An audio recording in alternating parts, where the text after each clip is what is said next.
All right, let's dive right in. We're breaking down the latest Byer-Nichols threat brief. And trust me, there's some critical stuff in here you're going to want to know about. Okay, let's start with something that's, well, pretty terrifying. Picture this. Your phone, the device that has your entire life on it, gets completely taken over. And the scary part? You didn't do a single thing wrong.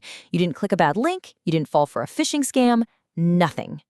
This isn't science fiction, folks. This is the new reality of cyber threats, and it's happening right now. So, how is that even possible? Well, that's what the brief is calling the invisible threat. And it's a huge deal because it represents a massive shift in how these attacks work. It's like they found a way to bypass all the common sense stuff we've been taught for years. The key here is something called a zero-click vulnerability. Think about a thief who doesn't need to pick your lock or even trick you into opening the door. They can just look at it and they're in. That's the level of sophistication we're talking about here. An attack that works even if you do everything right. And look, this isn't just a theory. The brief gives a real-world example, a new spyware called Landfall. It's specifically going after Samsung phones. And how does it get in? Through a vulnerability hidden inside a DNG image file. Yeah, basically a photo. So just getting sent one of these images could be enough to hand over complete control of your phone. Wild, right? So that kind of invisible spyware is just one piece of the puzzle.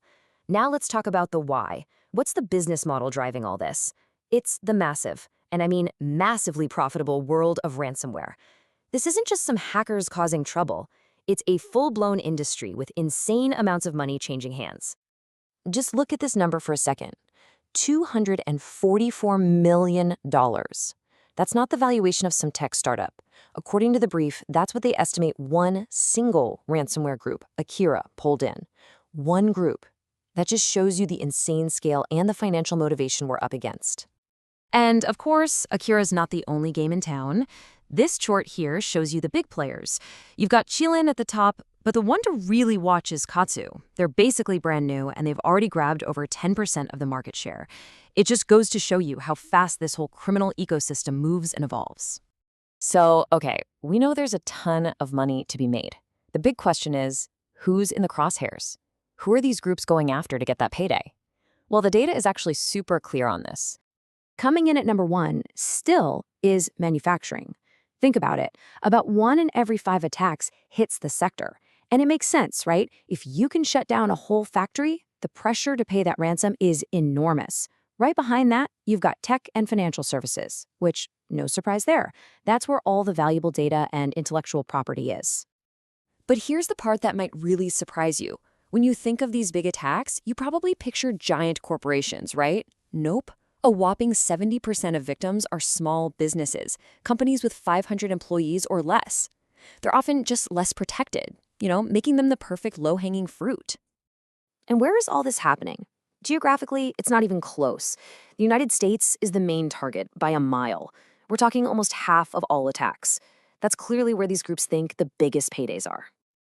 Okay, but it's not all about just making a quick buck. The threat landscape is also a battlefield for actual nations. And when we talk about state-sponsored attacks, the goal is totally different. It's not about profit. It's about spying, disruption, and gaining a geopolitical edge. So the brief calls out a few key players you need to know about. These are the state-aligned groups that are making a lot of noise right now. And we have to be clear, these are not your typical hacker groups. These guys are operating with the full backing and resources of national governments. Their goals are way bigger, way more strategic than just theft. And their techniques are just next level. Take this one, for example. A Russian-aligned group they're calling Curly Comrades.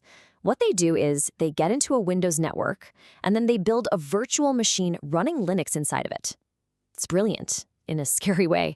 It's like building a secret, soundproof room inside someone else's house to operate from. It's almost impossible for normal security tools to even see it's there.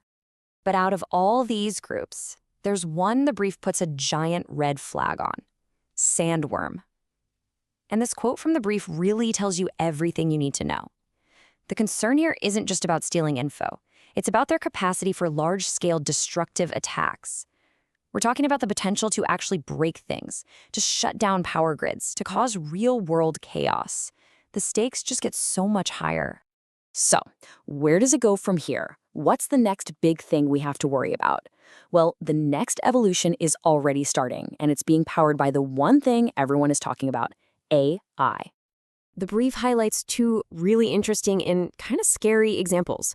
On one hand, you have something called prompt flux. It uses AI to constantly rewrite its own code, so it's always changing like a chameleon, making it nearly impossible for antivirus to catch. And on the other hand, you have prompt steal.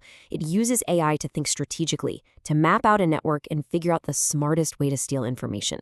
So you've got one built for hiding and one built for stealing, and they're both powered by AI. And all of this really leads to the big looming question, doesn't it? We're heading into a new era. We're not just fighting against code written by a human anymore. We're starting to face autonomous systems that can learn and adapt on their own. And that leaves us with a really tough thought. When the malware itself can think, how in the world do we stay one step ahead?